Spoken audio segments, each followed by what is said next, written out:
Hello everyone, how are you? I hope you can hear me. Just give us a thumbs up if you can. I've got no Lindsay the other side. She's hoping to join us a little bit later if she can. I'm gonna start anyway until the thumbs come in anyway. So top of the shop and was there, has been waiting for at least 40 minutes in pole position. Dawn, hiya. How you doing? Have you missed me? Have you missed us? I know you've had little lives whilst we've been away. Well, Lindsay still is away. I got home how many days ago? 2 days ago. But I'm still catching up on sleep.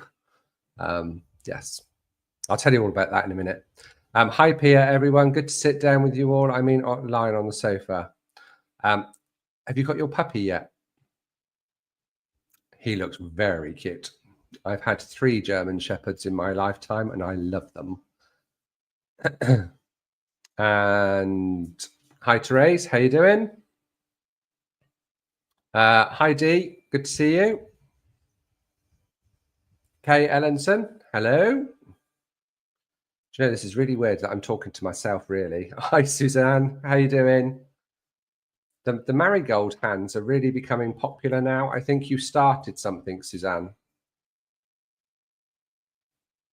Hi, Charlie. How you doing? I know I need to read a message from you.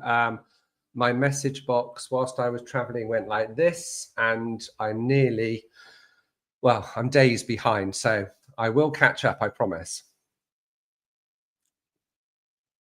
Oh, who's next? Oh, Angie. Hi, Angie Medler. How are you doing? None of you have put some. Oh, we got more people. We got more people. My machine stopped scrolling for some reason. I thought, oh my goodness. Hi, Malin.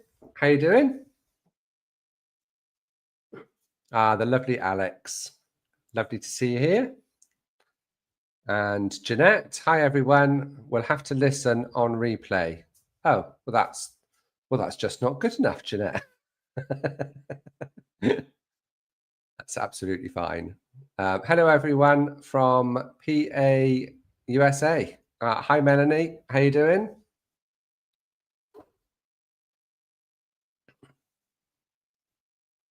There's Meta. Hi, Meta. Nice to see you here again because we had a tutorial earlier on today.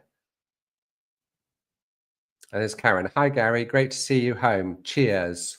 Yes, my cheers is with water at the minute because it's been really hot here. I've just come back from doing the horses, and at 8 o'clock, it was still 36 degrees here.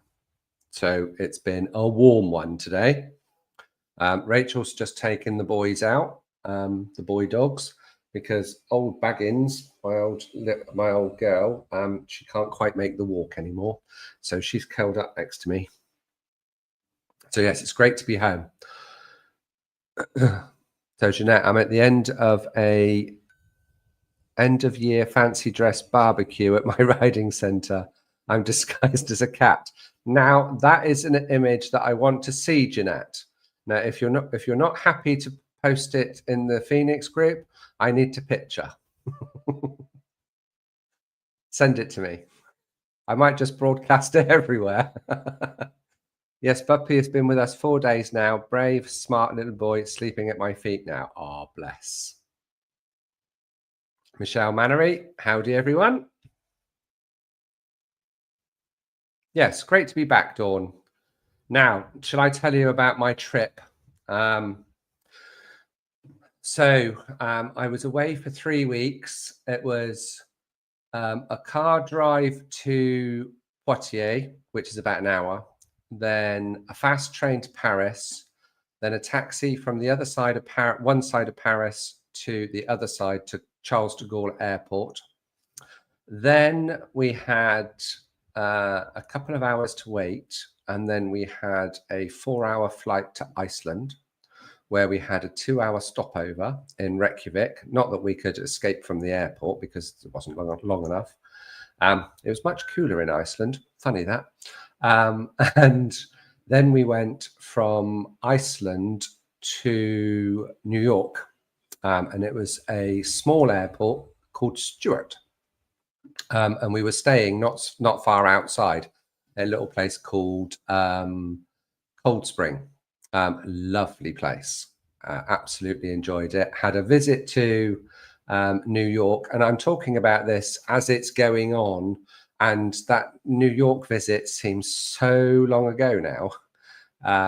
Yes, we had a day in New York with jet lag tiredness, and I think we walked about 20,000 steps. We saw some of the sites, not all of them. Managed to see Statue of Liberty and Grand Central Station, where we caught the train in. So that was all lovely. And then after that, we then had to go to, drive to Maryland, of where we had a couple of days.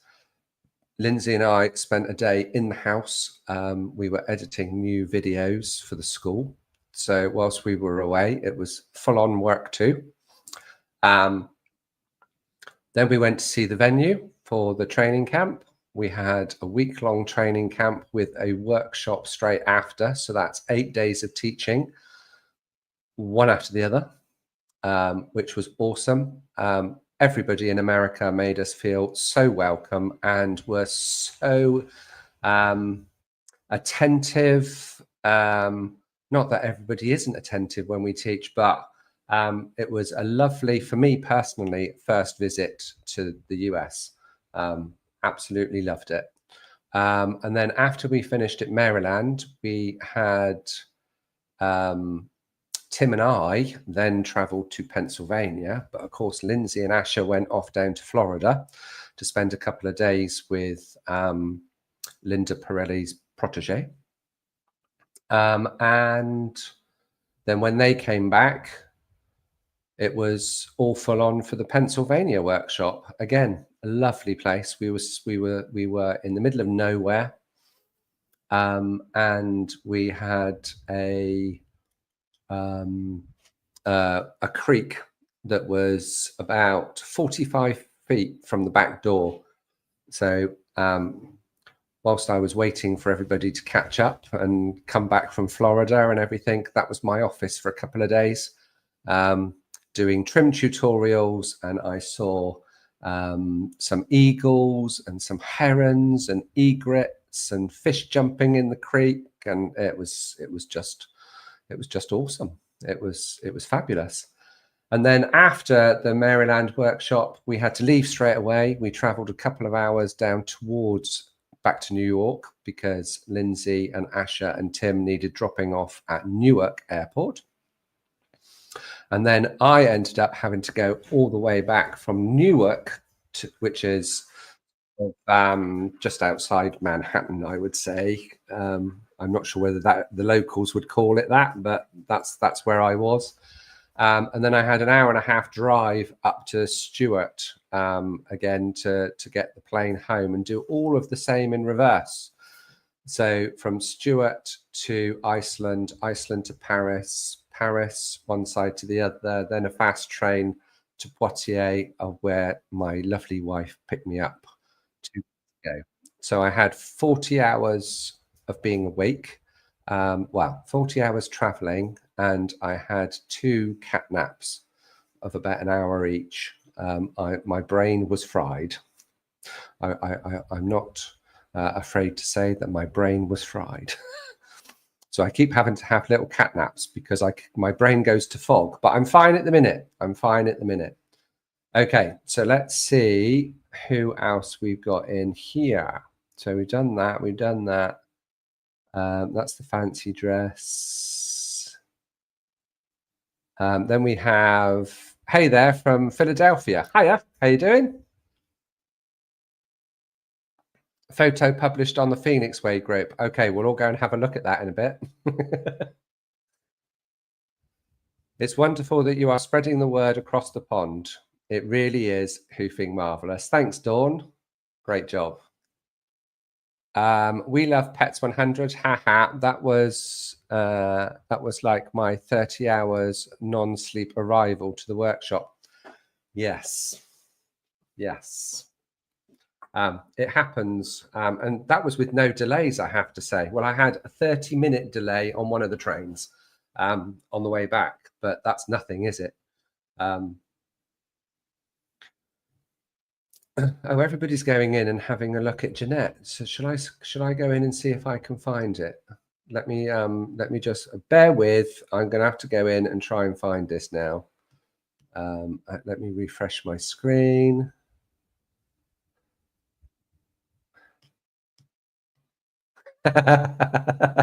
Very good. That's an awesome outfit. Oh my God, you must be really hot.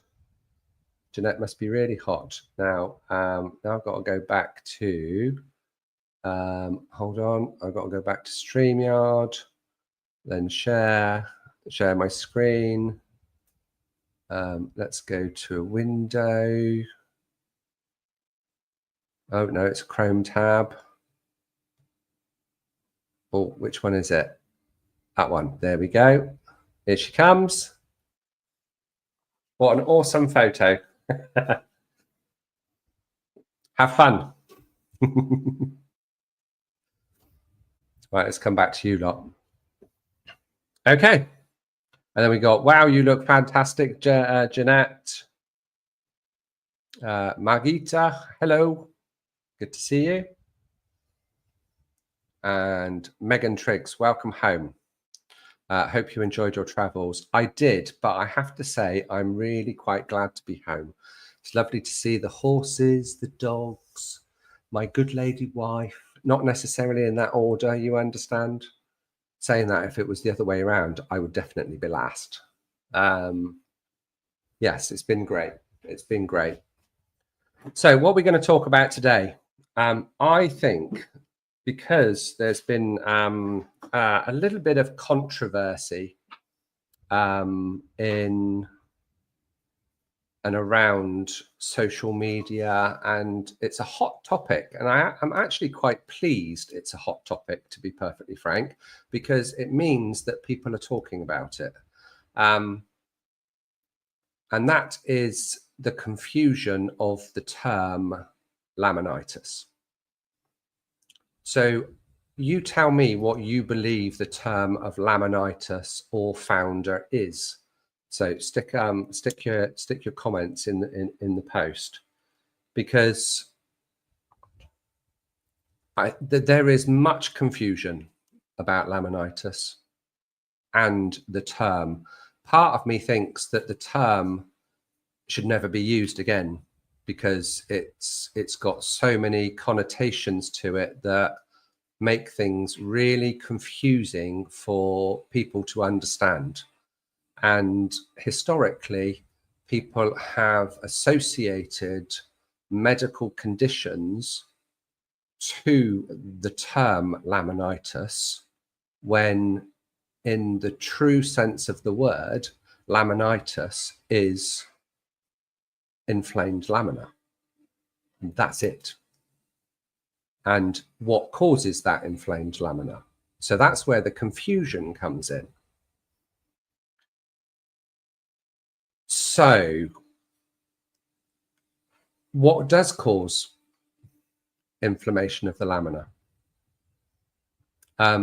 Years ago, it was always thought that dietary imbalances affected the MMP enzymes and the basal membrane in the foot, which then weakened the lamina to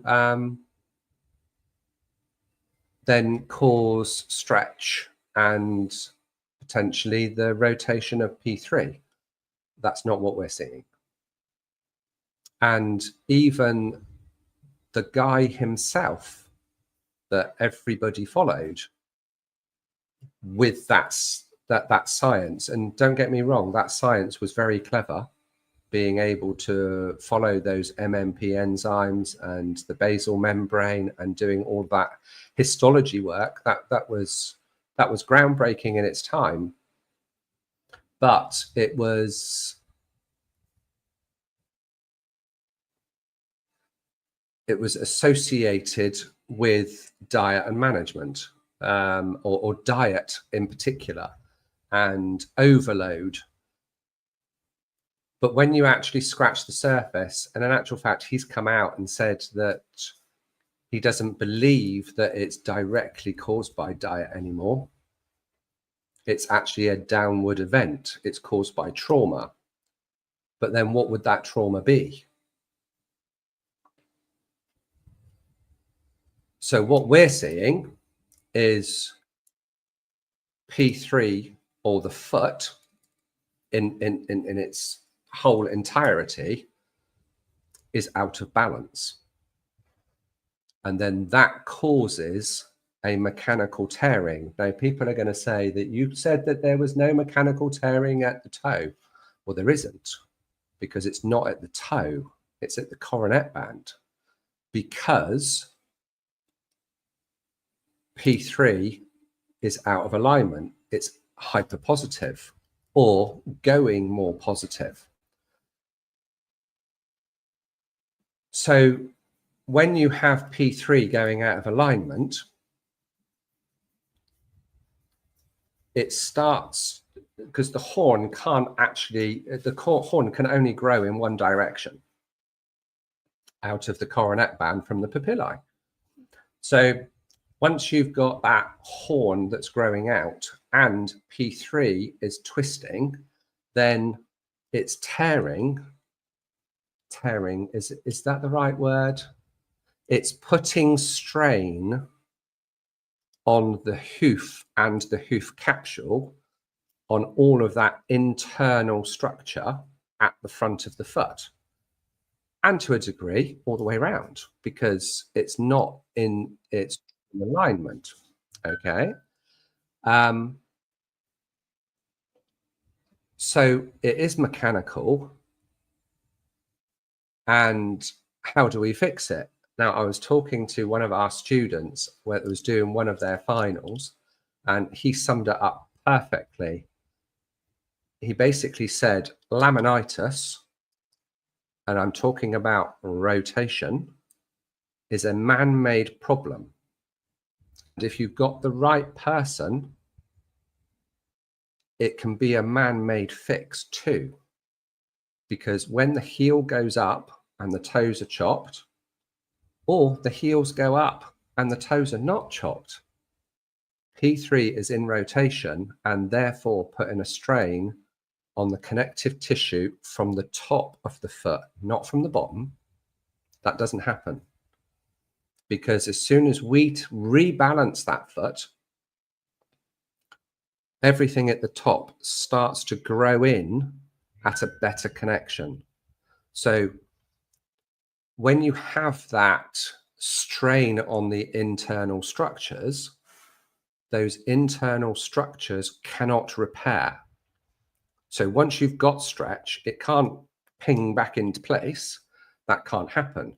So it's not a healing process. It's a growing out healthy process. That's what's happening, okay? And that's where you end up seeing the distortion, because it grows down from the coronet band, and we would call that healing angle. And that is more attached to P3, because P3 has the dermal lamina and the epidermal lamina, and they have to grow together and be well connected. But that can only grow together. Once it has been separated, it can't heal itself. It can grow out, absolutely. Of course it can. So this trauma is due to imbalances in the foot, particularly dorsopalmar, so front to back. Now, that's a bit of pill to swallow if you're a hoof care professional, isn't it?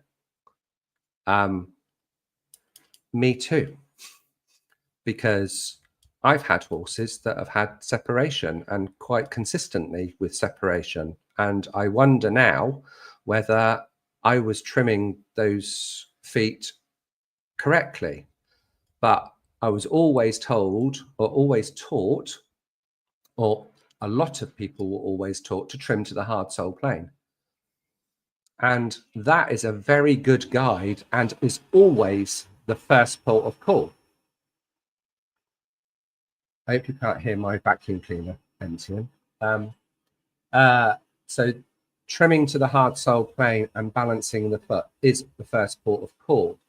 But if there is compaction at the back of the foot and that heel has risen and continues to rise, that will then put P3 into a positive position and then cause tearing at the coronet band. It causes that strain on those soft tissues. Okay. So how do we fix this? Well, we've got to maintain balance, haven't we? And if you can't trim to the hard sole plane, even though that is that is priority number one, it's knowing whether those heels are high to know whether you've got P3 rotation. So heel height is a major factor, and also so is the angle of the coronet band. If you've got a coronet band that is going almost horizontal, then you've got a foot with P3 rotation. But that's going a little bit away from what I wanted to talk about. So founder and laminitis, in the true sense of the word, is rotation. And what is the cause of that rotation? That is simply an unbalanced foot. Now, what can cause that unbalanced foot? That can be trimmer error. The heel is gone up. Potentially neglect. Some horses don't get the right hoof care that they need. But I have to say, a lot of horses that manage their own feet, they grow in equilibrium. So they grow and wear at the same rate. And those horses, do you know what? They'll be fine. I'm not saying that if you haven't got a great diet and management and your horses are in equilibrium with their environment, you should see that heel doesn't creep up and the coronet band is a nice angle. So it's about seeing the foot and not putting up with what is perceived as normal. Now, when we go around the world trimming, and I know that when you could say when we have cadaver legs, well, the horse died of something, didn't it? Because that's how we got the cadaver legs. So, but I think it does highlight a good representation. So there was one foot that's coming. I won't show you the pictures because I'm sure Lindsay and I will do a live on it at some point. That I trimmed half of this foot, and the coronet band was horizontal on one side of the foot and just off horizontal on the other side of the foot. So medial and lateral was slightly different. And the heel height was 9 centimeters. And the pedal bone inside is pretty much disintegrated. But I trimmed one half of the foot as if it was being realigned. And the other half I left full. So we'll talk about that another time. But these horses are out there living like this, which is where the problem comes from. And that's why it is great that people are talking about this, even though it is really confronting. Now, if you have a horse that is not balanced front to back, the heels can grow really quickly. So this is, I suppose, people's excuse, get out clause. I had a case of a lady that I was helping whilst I was in America, actually, but it was online. And she made it to one of the workshops, actually. And I did a realignment trim with her, and the lady's name was Elaine, and she was we did a realignment trim, and she did a great job. The horse was super patient with us because it took some time. And then she came to the workshop and we had a follow-up session. So that was 3 weeks and 1 day after we did the realignment. And when she went home, she re-measured the heels, and those heels in 3 weeks had grown 2 centimeters. Heel creep is a thing. Rotation is a thing. And I think this is where people are getting confused. So I've talked about founder laminitis and the term rotation and what causes it. What makes it really confusing is all the other things, the diet, everything that goes into the gob, too much grass, getting into a grain feed, going into their body going toxic because of all of this extra stuff going on in the body. You have EMS, PPID, Cushing's, hormone problems, obesity, chemical overload. Maybe it was because of vaccines or wormers or things like that. They've added all of that onto the cause of rotation. And there is absolutely no evidence that says that any of that causes rotational laminitis. And should we still call it laminitis? It's actually balanceitis because the hoof is not balanced. If there is anyone out there that can actually prove that a P3 has rotated in a healthy hoof capsule when no one has touched the foot in the last month, I'd like to see it. Because the amount of evidence, x-rays, all of those things that we've had come to us, this has highlighted the truth, because there's hundreds and hundreds and hundreds of them, and we've never seen it. Every single hoof that has P3 rotation has either just high heels or high heels and the toe chop. Oh, look, we have a lesser spotted Mrs. Setchell. Hold on, I've got to put the headphones on. We have a guest appearance, and I reckon if my spies are correct, she's at Niagara Falls. I am at Niagara Falls. Look, here's the girls. We've just parked. We've just parked, and we're just heading over. Honestly, as we were driving along, you could see the falls. The other side is America. We're in Canada, and there's really big, massive high rises all around. You can see. So we're just going to cross the road in a moment. And there's loads of people here, obviously. And we just parked in a car park, but that's really expensive. It was $36 to park, but then I suppose that's 36 Canadian dollars.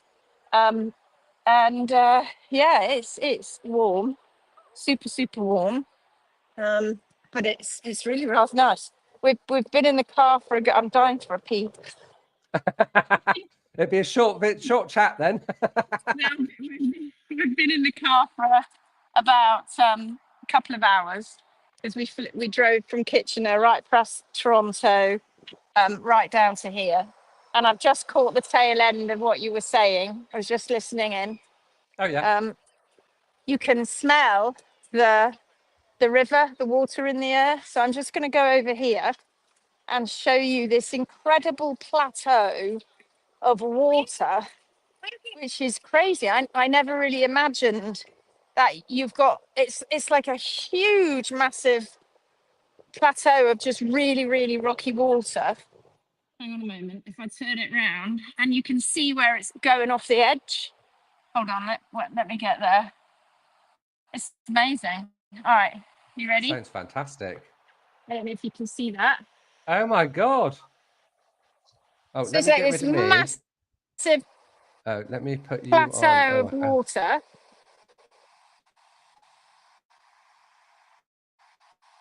Can you see it? Are you there? Oh, I've lost you. It's all right. Yeah. I removed myself from the stage a minute, just so I could blow up the picture. Just there. So there's all this water. There's a little tiny little dammy thing there. All this water is massive, is coming over, and that is one of the areas of the falls. And you can see that mist rising. Yeah. Can you see the mist? It's beautiful. That's part of the falls. Yeah, so we're going to walk round. I'm going to carry on walking round. And we can have a look at it as we go round the corner. It feels very weird as I'm here at, what time is it in the afternoon? 20 to 4. And it's 20 to 10 with you, isn't it? It is 20 to 10 with me, but 20 to 9 in the UK. In the UK and all the other times all over the rest of the world. Yes. So what have you been talking about while I walk down this path?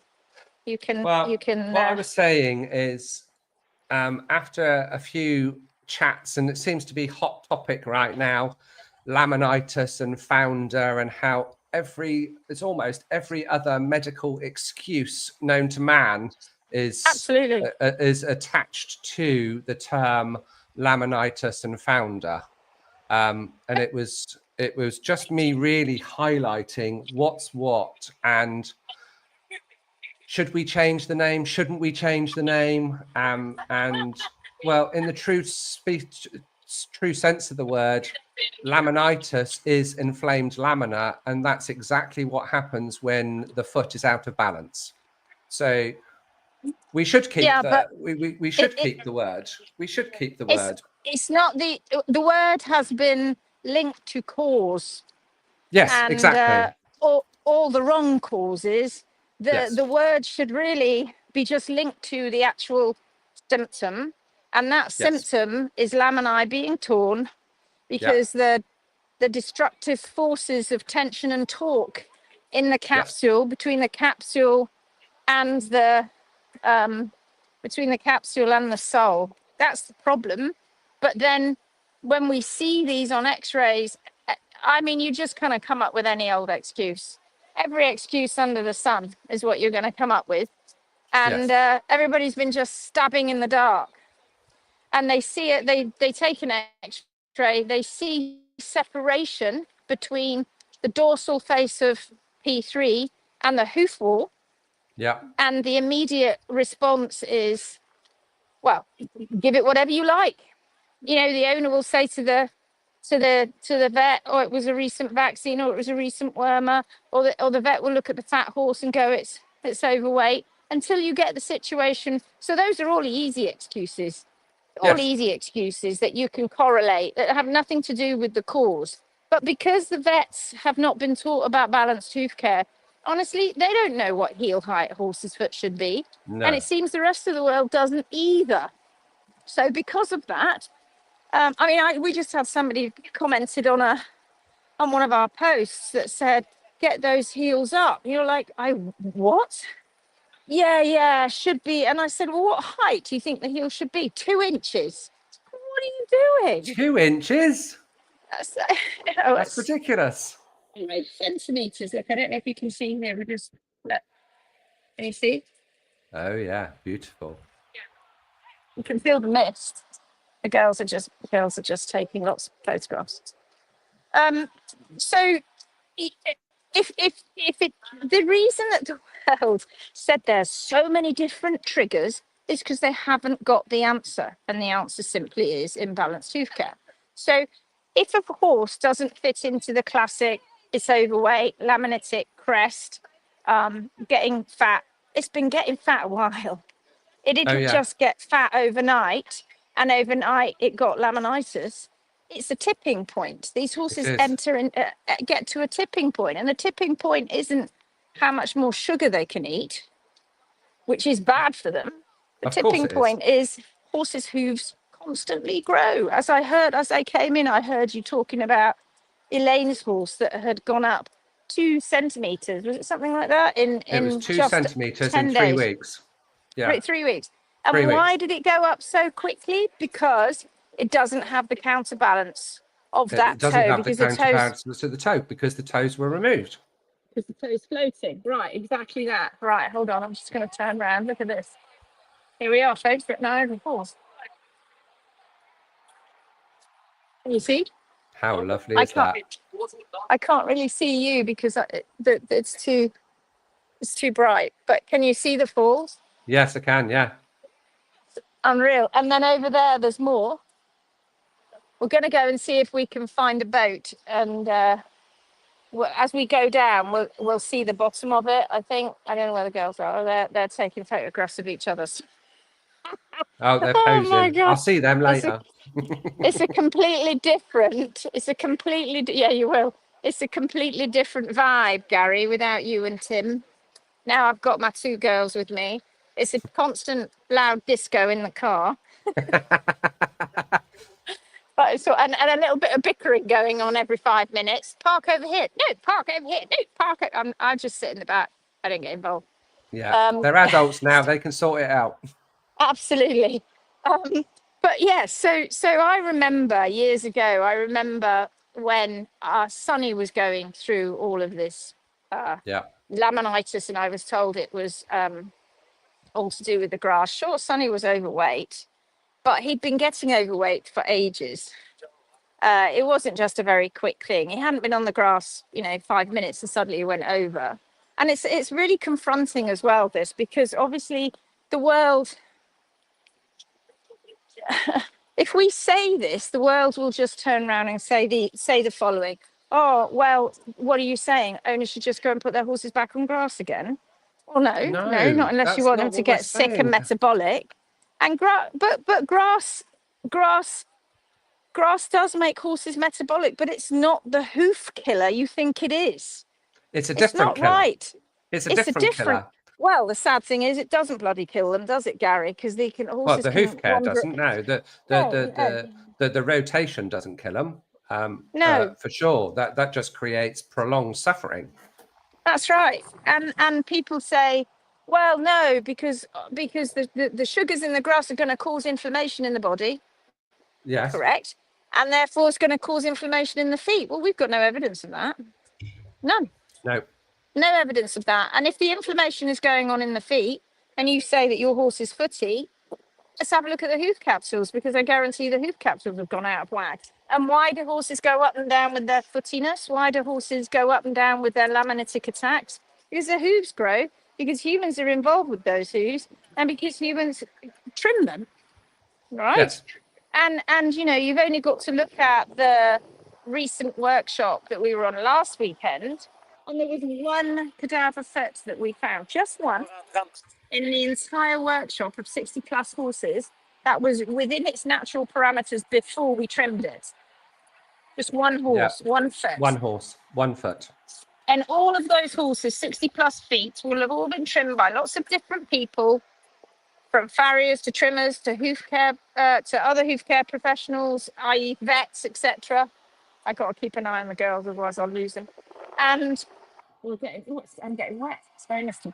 And they're all doing different things, because, like this guy said on our page, he wants them to be 2 inches. So you've got 2 inches. You've got palmar angle of 8 degrees, 3 degrees, 10 degrees. They're all making it up. And nobody's sat going, you're all making it up, right? This is all nonsense, that nobody can agree with anything. And the one thing you should be agreeing with is the natural foot, like the natural parameters. And because you're making it up, we've got an epidemic of laminitis. Yeah. And people, I know it's hard, and I know it's confronting, and it was for us, wasn't it?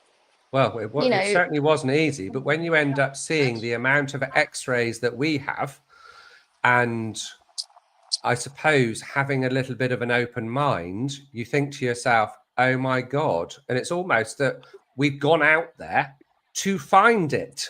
to prove ourselves wrong, but we can't do that because it's not out there. No, we can't. Every single person who has any photographs or x-rays, because so many people are doing this from memory.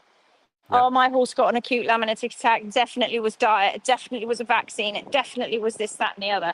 We know from the people that come onto our workshops that it doesn't matter whether you're professional or not, none of those people are super aware of natural parameters of what that foot should be in. None of them. No, none. And if we're not there watching them and advising them on how to trim, some of them will just do a flat trim. So they'll get heels that are high and they'll do a flat trim and take off too much toe.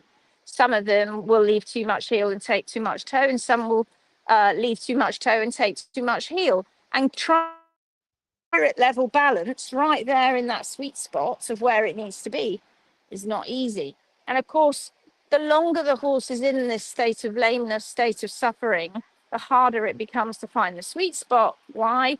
Because P3 starts to become damaged. And in fact, all the rest of the body as well.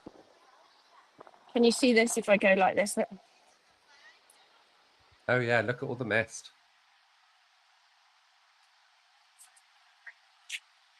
I'll go over and have a look. It's really, really wet over. You're going to be soaking in a minute. I bet it's cooling you down though. Yes, it's very nice. So the problem is correlation and causation. Every single person that we have spoken to that is not fully aware of hoof balance, and let's face it, that's 99% of everybody. Yeah. When they say it can't be, not at all. My horse had whatever trigger, pick one out of the sky. Like I said, when Sonny was going through all of these problems, I looked up laminitis, and I went and visited many vet sites and the Royal College of Veterinary Surgeons website, and they must have listed 10 to 15, if not more, triggers. Because if it doesn't fit the classic laminitic, overweight, EMS horse, then they'll make them up. Oh, it was because they were stood in a stable for too long and they had stress. Oh, it was because they were standing on one leg. Oh, it was because they had a retained placenta. Oh, it was because they had a vaccine. Oh, it was because they had a wormer. Oh, it was because it was lightning that day. Oh, because the weather was just foul. Oh, because they looked at a blade of grass. Oh, because they got in the grain bin. What about all the other millions of horses that have also experienced all of that and nothing happened? The trouble is, we have been so used to putting shoes on horses for so long because they've been fatigued, and blame that just on horses can't cope. Nobody thinking that, in fact, the person putting the shoe on is potentially trimming that horse in a way to make them sore. And that's confronting, because everybody's going, well, what makes you so special, HM? How come you just the only ones in the world that can do the perfect trim? Well, we can't unless we all have those absolute parameters that we have been researching and looking into and collating now for quite some time. We've got a huge organization now. We've got all these Phoenix warriors. We've got so many examples, and all we have to do is look at them with a different eye, an eye of what would be natural for that horse, and see how far away from that they are. And it's rare you come upon one, unless it's being dealt with by us, that actually has that. I mean, you've only got to look at how the Phoenix group has been growing because people have been turning up with horses in such dire straits. And then when we start fixing the hoof care, it improves. And the argument that people that are still holding on to laminitis is every other trigger under the sun is that, well, it causes the feet to distort. Therefore, because you can spin this any which way you want. It causes the feet to distort. Therefore, if the feet are distorted, just trimming them is going to help them get back, and then you remove the trigger. Well, how about all of those that didn't have any trigger? Or how about all of those where we never removed the trigger? What about Hector? Hector is a perfect example. he was on a huge amount of ertiga by the time his vet said that he should be put to sleep, because they completely had run out of ideas and options. A huge amount. The toolbox was empty. The toolbox was empty. He was being given ertiga to fix P3 being rotated in the hoof capsule. The foot keeps growing, and they come back and they x-ray in a couple of weeks or a month, and they go, look at it, P3 is rotated more, we can't stop it. You are completely aware, aren't you, that the foot keeps growing and that they will keep growing in the trajectory which is incorrect, e.g. you shorten the toe, the ratio between toe and heel has become closer and closer and closer, until eventually Hector was at a 7-degree coronary band angle.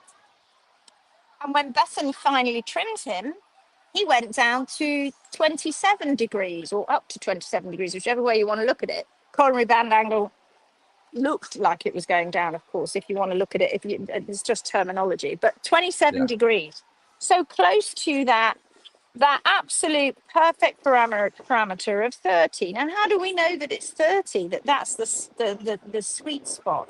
And everybody shouldn't be chasing angles, and they shouldn't be chasing lengths, which is why we're very, very cautious about saying things like this, because obviously every horse has to recover and every horse has to get to where it needs to be. But we know this because we also not only have crappy, awful, shitty feet on our books, many of them, we've also got many beautifully wonderful, perfect horses' feet on our books, as well as the many, many, many horses that are not touched by man, that are in the right environment, that do have the perfect kind of feet. So the more we've moved away from it, and I have to say to you, because people have found it difficult to monitor and assess horses in their correct environment, e.g. the Great Basin, they've not been able to go out there and do that. Once the BLM bring these horses in, the Bureau of Land Management, they stick them in stocks. They may get a look at their feet, but when do they go in the stocks? Immediately? A week later? 2 weeks later? They get put in these pens. When are these Mustangs' feet then looked at? Again, months later. 24 hours in the pen, the feet will start to deform, because those feet are now not being kept in check by the one trimmer that those feet need, and that's the earth. So they've made it up. The world has been left to make this up on their own. That's what the world's been left to do, so that's what they've done. And because nobody wants to blame human beings, because that feels like the wrong thing to do, because we're all, very polite with each other. Not that that's the case at all. If you live in the industry and you work in the industry, you soon find out that professionals backstab other professionals all the time. And that's the truth. What we're trying to do is shine a light on the fact that everybody's just made it up. They've made up these angles, they've made up these ideals, and they're not looking at a true, natural, healthy foot. And like we say, Gary, if you want to prove that what we're saying and what we're doing is wrong, all you have to do is find that perfectly healthy, balanced hoof capsule, go and stick your horse out on grass for God knows how long, or stick it in lightning, or feed it horrible bucket feeds, or do whatever it is you're going to do, but make sure you keep that horse's foot perfectly balanced with perfect parameters, and then watch that P3 rotate overnight. It's impossible. It won't happen. Show us the evidence. You'll never find it. We now know this. There is not one x-ray in the world, not one, that will show you a beautifully healthy hoof capsule that has remained healthy for a very long time suddenly getting P3 rotation, or in fact having any separation without P3 rotation, because I think this is the other side of the coin that people are getting confused about. That they go, oh, well, there might not be any P3 rotation, but they'll still get separation. No, that's just a hoof care professional using an excuse for the fact that they've got horses on their books with separation, which they can't fix, because they're not recognizing that the heels are compacted, and so they think they're just coming down to the hard sole plane. And for everybody else, and that's only a small percentage of hoof care professionals, what about all the others, like this guy who think horses' heels should be 2 inches and they leave the feet above the hard sole plane? Garry, you and I know for decades now, we've been going out trimming, and we've always said we do the opposite of what everybody else does. E.g., they go toe first and come back to the heel and leave it to rise. And for those people who say they don't do that, yes, they do, because they don't come down to the hard bit, and the hard bit is going to be not necessarily telling you the truth anyway, because there's compaction, right? We know they do that. We do the reverse. We start at the heels. We look at the heel height. We've always done that. And then we balance forward to the toe.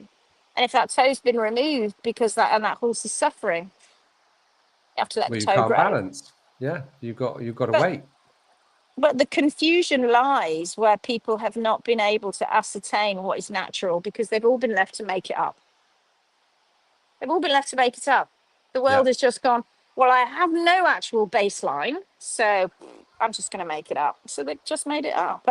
And the result of that is an equine world absolutely pooing their pants, because they think that if they give their horse that extra blade of grass, that could be the day that that horse gets tipped over the edge. No, I'll tell you what could be the day that your horse gets tipped over the edge, is when you haven't noticed those heels going up and your farrier not doing the job, or your trimmer not doing the job that they should be doing regularly enough. Oh, I've lost you. Are you still there? Oh, let me just take her out of the screen a minute. So that was a great addition, wasn't it? Hopefully she'll come back in a minute. So where were we? Let's go through some of the where did I get to? I think it was Dawn. So Dawn, it's inflammation of the lamina. Yes, you're absolutely right. And that is the true definition. Absolutely. So it's hard to imagine in my head, but for me, it seems like during an episode of laminitis, the P3, if in the heel high position, the lamina would tear and rotate. But now confused. Oh, you're back. The girls are calling me. I've lost them completely, but I'm going to show you where we are now. Look, you can't barely even see anything. Look at this. Let's see if I can wiggle myself in amongst these people. Okay. Wow. Look at this, everybody. This is the classic view, and I hope I don't drop my phone. Oh, yes. Beautiful. Look at the rainbow. Wow. All the people on that boat, they're all in red max. Can you see them down there? Yeah. Well, I can see the boat. I can't quite see the people, but I would imagine that there's lots of people getting very wet. Oh, wow. Look at that. Look at this. Wow, it's amazing. That'll be you in a minute. Super. Yeah, I'm going to go on a boat. That's super crazy. I don't know what that floating thing is up there. But can you see the rainbow? Yes. And then there's birds flying in there as well. But that boat's actually getting quite close. Anyway, I'll let you go, because the girls need me now, and I don't know where they are because I've lost them, so I've got to find them. All right. Enjoy the rest of your live, guys. Okay. And, thanks for joining us. Enjoy the rest of your trip. See you tomorrow at the workshop. Bye-bye. See ya. Bye. Okay, so let's go back. It's hard to imagine in my head, but for me, it seems like during an episode of laminitis, the P3, if in a heel high position, the lamina would tear and rotate.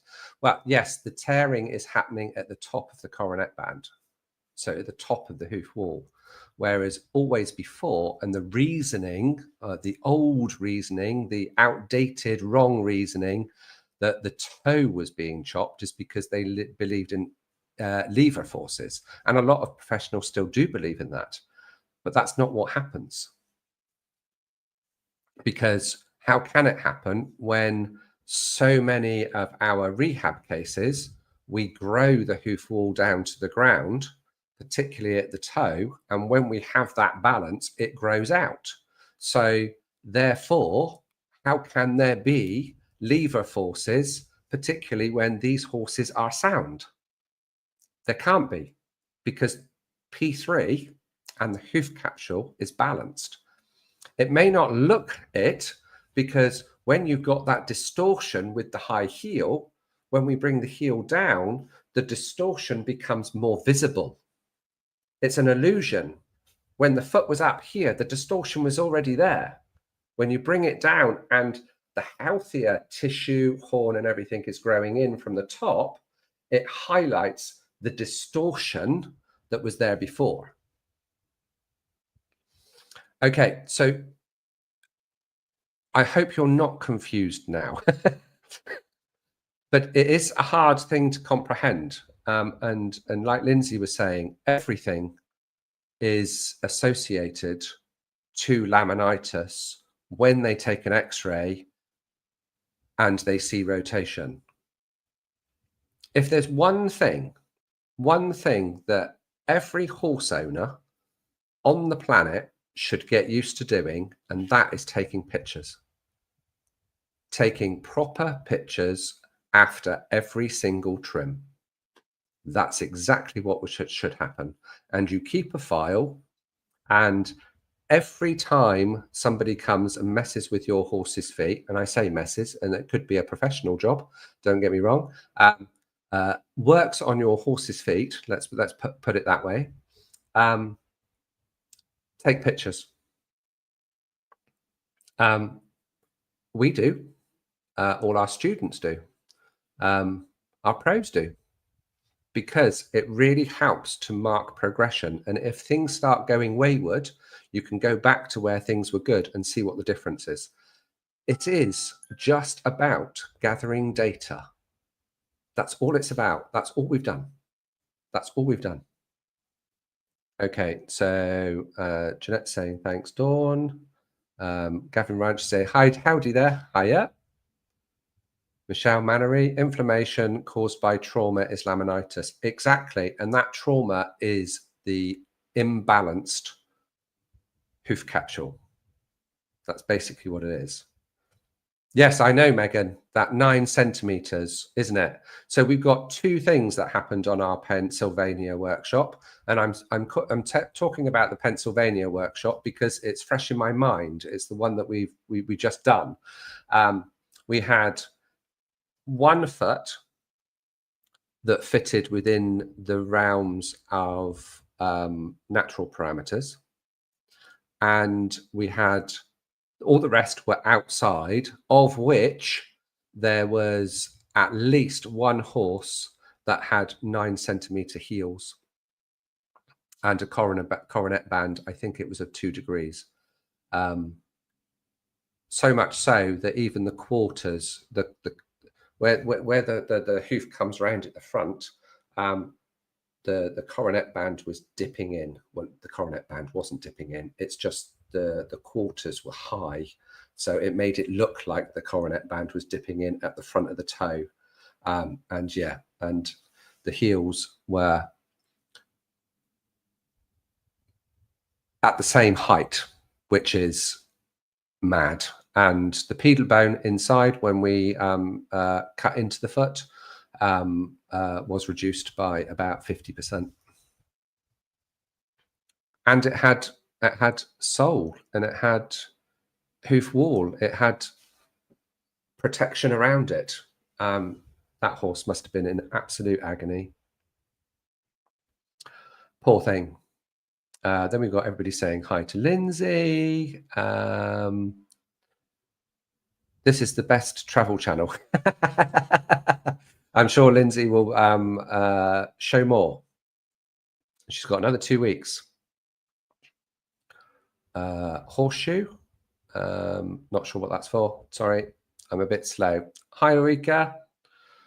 Are you going to ride the ferry under the falls? I think that's the plan. Hi, team from New Zealand. Hi, Joe. How you doing? Lovely to see you. You couldn't be in a worse place for needing a wee with all that water flowing. That's very true. I wasn't there. I'm fine. I'm in hot France. That's all to do with that. Hi, Leah. Lovely to catch up with you the other day. Have an amazing time, lovely girls. Yes. So yes. Okay, so it's going to be a bit of a hot topic, isn't it? And I wanted to bring it to the forefront. Well, it's already to the forefront because people are saying that we're wrong. But if we are wrong, you've got to prove that we are wrong. And that can only be done with documentation and evidence in the form of pictures, x-rays. That's it. That's it. And that's not to be smart or smug or anything like that. This is in the interest of helping horses not suffer with laminitis - rotation. Not all the other stuff that's been associated with it, not all the other crap, because that's just hearsay. There is no proof, none whatsoever. So that's a bit of a hard-hitting pill to swallow, isn't it?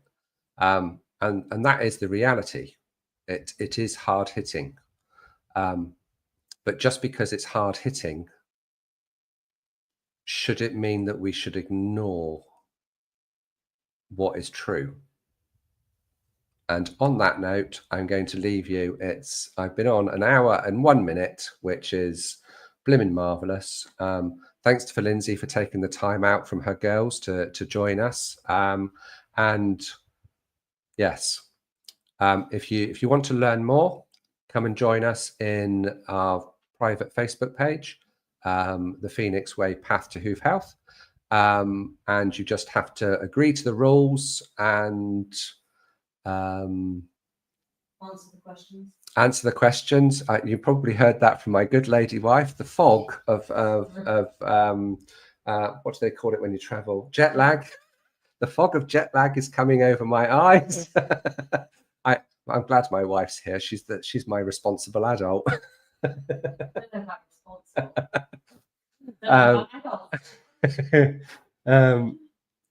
So yes, yes, join the Phoenix Way. Agree to the rules. Be nice. Be pleasant. Open-minded. Prepared to learn. We're learning all the time with the amount of data that we're gathering with all over, well, nearly 90 now of students and Phoenix Warriors, the workshops that we do, the cadaver legs that we get through. Needless to say, for those of you that are across the pond, it's tomorrow that the Toronto, Ontario, same thing. Yeah. Toronto, Ontario workshop starts, and there's one more, which is in Calgary. So if you're interested in joining us in Calgary, I think there's maybe 1 or 2 places left. So don't leave it to the last minute. Get in there. And if you can't join any of those, then there's always the 15 and 10-day challenges. Knowledge is power, guys. Knowledge is power.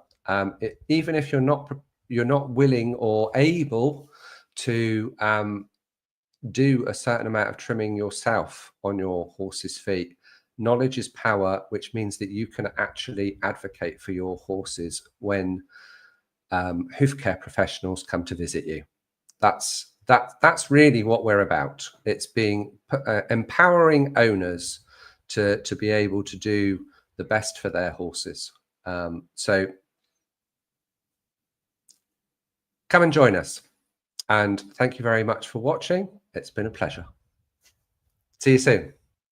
Take care now. Bye-bye.